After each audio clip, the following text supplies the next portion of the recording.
Might का पूरा ज्ञान। देखिए, माइट एक ऐसा वर्ड है जिससे आप बच नहीं सकते, चाहे रिटन इंग्लिश हो या फिर स्पोकन इंग्लिश हो। मतलब आपको घर में बात करना है, ऑफिस में बात करनी है या फिर स्कूल कॉलेजेस में बात करनी है, आपके पास इस वर्ड की नॉलेज होनी चाहिए। देखिए, जब आप कभी इस तरीके से बोलते हैं ना, शायद मैं कल आऊँ, तो आप क्या बोलेंगे? आई माइट कम टुमारो। आप ये भी बोल सकते हैं आई मे कम टुमारो, लेकिन दोनों में क्या फ़र्क है वो मैं आपको बताऊंगी। आप क्यों टेंशन ले रहे हैं? देखिए, आपको नहीं लेना है टेंशन जब आपके साथ है कंचन। मैं आपको बताती हूँ कि माइट एक मोडल वर्ब है, मे भी एक मोडल वर्ब है, ऐसे ही कई सारे और मोडल वर्ब्स हैं। आज हम पर्टिकुलरली बात करने वाले हैं माइट पे, क्योंकि माइट बहुत ही इंपॉर्टेंट है और थोड़ा सा कंफ्यूजिंग है। कंफ्यूजन खत्म हो जाएगी आज की इस एक वीडियो से। और क्योंकि आज मैं आपको पूरी नॉलेज दे रही हूँ, तो मैं आपको बता दूँ कि एक प्लेलिस्ट है जिसका नाम है वन वर्ड ऑल यूसेज, जहाँ आप पहुँच सकते हैं सिर्फ और सिर्फ इस आई बटन पर क्लिक करके। उस प्लेलिस्ट में आपको ऐसी कई सारी वीडियोस मिलेंगी जिसमें मैं किसी एक पर्टिकुलर वर्ड के बारे में सारी नॉलेज दूंगी। अगर आपको पता हो कि इस एक वर्ड का यूज़ आप कहाँ कहाँ और कैसे कैसे कर सकते हैं, तो आपके बड़े फ़ायदे हैं।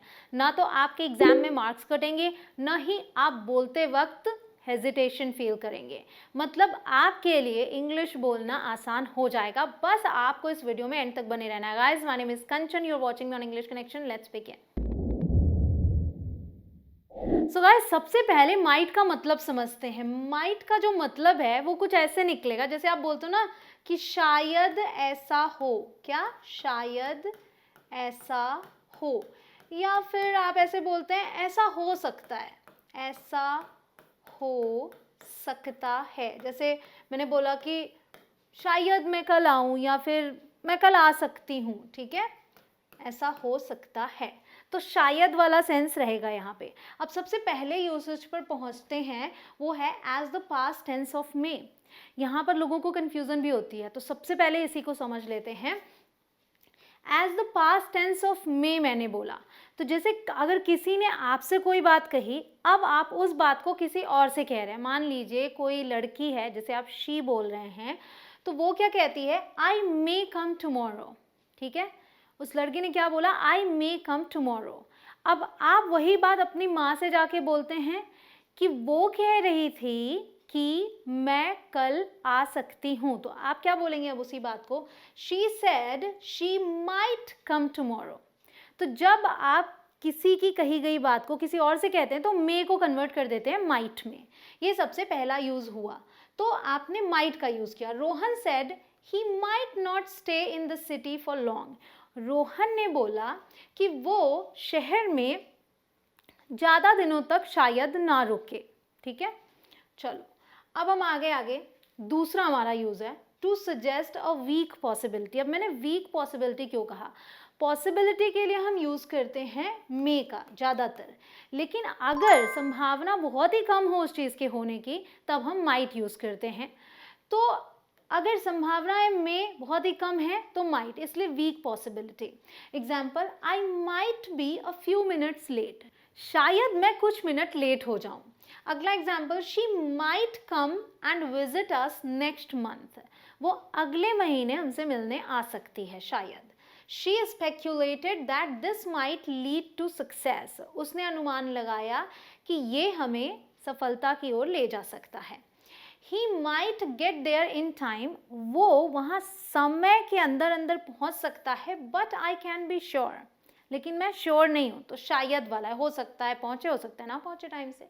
She might not want to come with us. शायद वो हमारे साथ आना ना चाहे। क्लियर? ये समझ में आ गया आपको? We also use might have. देखिए, might have का यूज जो है ये थोड़ा कंफ्यूजिंग है, ध्यान से देखिए। We also use might have to express the possibility of a past event. अगर भूतकाल की किसी घटना की बात कर रहे हैं जहां आप संभावना दिखा रहे हैं, वहां आप might have यूज करते हैं और उसके साथ वर्ब की थर्ड फॉर्म यूज होती है।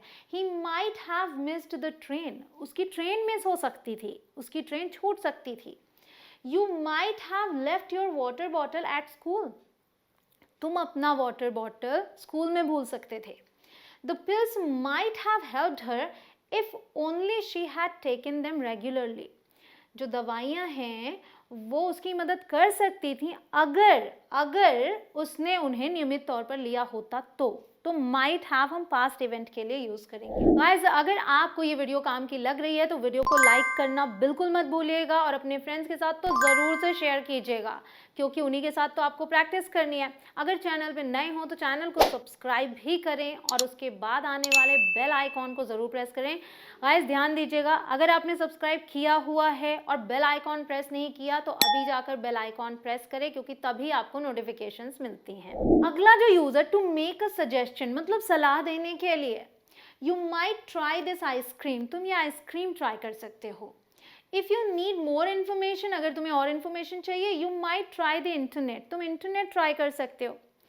It might be a good idea to put those plants in the shade, उन पौधों को छाया में रखना एक अच्छा उपाय हो सकता है। It might be wise to do some more research before you share your project, you might want to install antivirus software, तो आप सजेशन दे रहे हैं माइट के साथ। अगला जो यूज है टू आस्क फॉर इन्फॉर्मेशन, आपको इन्फॉर्मेशन लेनी है तब भी आप माइट का यूज कर लें। तो देखिए example, how might the plans be improved upon, plans और बेहतर कैसे किए जा सकते हैं या हो सकते हैं। What might be the best way to improve our vocabulary, हमारी vocabulary को improve करने का सबसे बेस्ट तरीका क्या हो सकता है। What might be and who might she be, वो कौन हो सकती है। ठीक है, अब देखिए आगे, टू आस्क परमिशन पोलाइटली, अगर आपको किसी से पोलाइटली परमिशन लेना है, मतलब विनम्रता के साथ आपको परमिशन लेना है, तो आप यूज़ कर सकते हैं माइट का। Might I make a modest suggestion, क्या मैं एक छोटा सा सलाह दे सकता हूँ। Might I ask your name, क्या मैं आपका नाम पूछ सकता हूँ। So might I ask your name. Might I use your phone, क्या मैं आपका फ़ोन इस्तेमाल कर सकता हूँ। तो देखिए फॉर्मल सेटिंग्स में ज़्यादा यूज़ होगा माइट का, क्योंकि ये काफ़ी फॉर्मल वर्ड हो गया यहाँ पे। Might I borrow your pen, क्या मैं आपका पेन उधार ले सकता हूँ। I wonder if I might speak to your son, आप यहाँ पर इस तरीके से भी पूछ सकते थे, might I speak to your son, क्या मैं आपके बेटे से बात कर सकता हूँ। लेकिन आई वंडर इफ़ लगाया तो ये एक और तरीका हो गया, जिसमें मैं सोच रहा था कि अगर मेरे आपके बेटे से, या क्या मेरी आपके बेटे से बात हो सकती है। I was wondering if I might come in, मैं सोच रहा था कि क्या मैं अंदर आ जाऊँ या आ सकता हूँ। इस प्लेलिस्ट की अगले वीडियो आपके डिमांड पर, आप मुझे कमेंट सेक्शन में लिख के बताइए आपको किस पर्टिकुलर वर्ड पर वीडियो चाहिए। आप बोलिए टेक पर वीडियो बना दो, या फिर पुट पर वीडियो बना दो, या फिर कीप पर वीडियो बना दो। आपके जो मन में आए, जो वर्ड आप जानना चाहते हैं वो लिखिए, या फिर आप दिल मांगे मोर लिखिए, तो आपको ऐसे ही वीडियोस मिलती रहेंगी। नंबर 6 पर है टू एक्सप्रेस डिसअप्रूवल और क्रिटिसिज्म। अब इसका क्या मतलब है। You can use might when you are annoyed about something that somebody could do or could have done. जब आप अनॉयड हैं, आपको ये लग रहा है कि या तो ये ऐसा कर सकता है या कर सकता था, इसने किया नहीं, तब आप इसका यूज़ करेंगे। एग्जाम्पल में क्लियर हो जाएगा। यू माइट एटलीस्ट से थैंक यू, तुम कम से कम थैंक यू बोल सकते हो। ठीक है। I think you might at least offer to help, मुझे लगता है कि तुम कम से कम हेल्प ऑफर कर सकते हो। Honestly you might have told me, सच में तुम मुझे बता सकते थे, तुम मुझसे बोल सकते थे। They might have cleaned up before they left, उनके जाने से पहले वे साफ कर सकते थे, साफ सफाई कर सकते थे। तो कोई कुछ कर सकता था पर किया नहीं, तो आप इसे यूज़ कर लें, आप अनॉयड हैं उस चीज़ से। अगला जो यूज़ है क्या है, to create a conditional. Conditional sentence आप समझते हैं, कंडीशनल सेंटेंस होता है जिसमें आप कहते हैं अगर ऐसा होता तो फिर ऐसा होता, अगर ऐसा हो तो ऐसा हो जाए, ये कंडीशनल सेंटेंसेस है। गाइस, इन पर भी मैंने वीडियोस दी हैं, सभी तरीके के कंडीशनल्स मैं बता चुकी हूँ। आप उन्हें देखना चाहते हैं तो यहाँ आई बटन पर क्लिक करें, आपको लिंक डिस्क्रिप्शन में भी मिल जाएगी। ओके, तो अभी यहाँ पे आते हैं। We can use might to express that something has और had the possibility of occurring as a result of another event। यहाँ पे दो इवेंट्स होते हैं, तो एक का रिजल्ट होता है दूसरा, जो कंडीशनल सेंटेंसेस होते हैं। तो देखिए, we still might make our flight if we leave right now। तो यहाँ सिचुएशन क्या है कि लेट हो रहा है, पता है कि फ्लाइट छूट जाएगी, आप काफ़ी लेट हो चुके हैं, लेकिन अगर आप अभी अभी निकल जाएं, एकदम अभी, तो शायद आप फ्लाइट पा जाएं। तो वही कह रहे हैं we still might make our flight, शायद हम अपनी फ्लाइट पा जाएं if we leave right now, अगर हम अभी निकलें तो।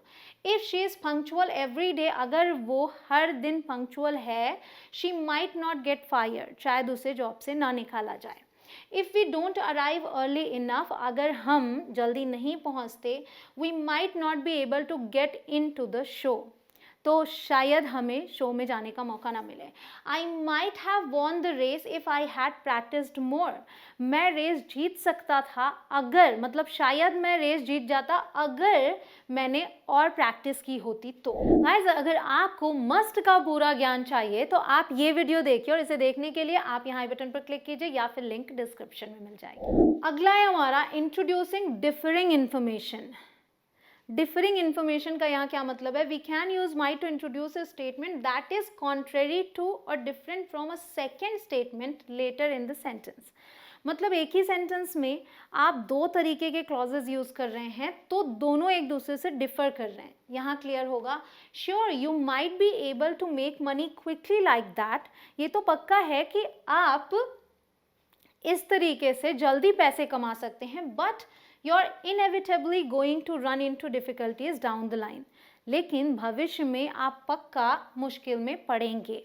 तो दोनों एक दूसरे से डिफर कर रहे हैं ना दोनों बातें, कि यहाँ पर भाई मुश्किल में आप पड़ेंगे, हालांकि आप जल्दी पैसे कमा सकते हैं, तो आप कमा सकते हैं, ये कहने के लिए माइट यूज़ किया। Our organization might be very small, हमारा ऑर्गेनाइजेशन छोटा हो सकता है या भले ही छोटा हो, ऐसे आप बोलते हैं, but we provide a unique tailored service to our clientele, लेकिन हम अपने ग्राहक वर्ग को tailored service, unique service provide करते हैं। आई होप आपको ये वीडियो पसंद आई हो एंड आई एम श्योर आप इस वीडियो को शेयर ज़रूर करेंगे। आप करते रहिए प्रैक्टिस। मैं मिलती हूँ आपसे अगले लेसन में। जय हिंद।